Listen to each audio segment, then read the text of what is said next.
はい、おはようございます。今朝の鴨川です。曇っています。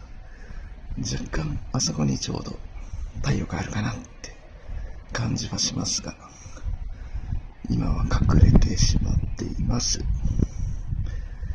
若干風があります。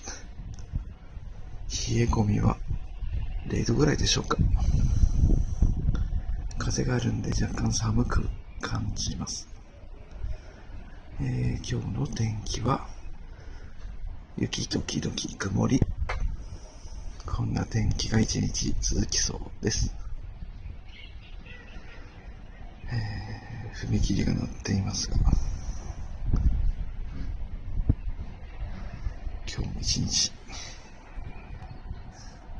頑張りましょう。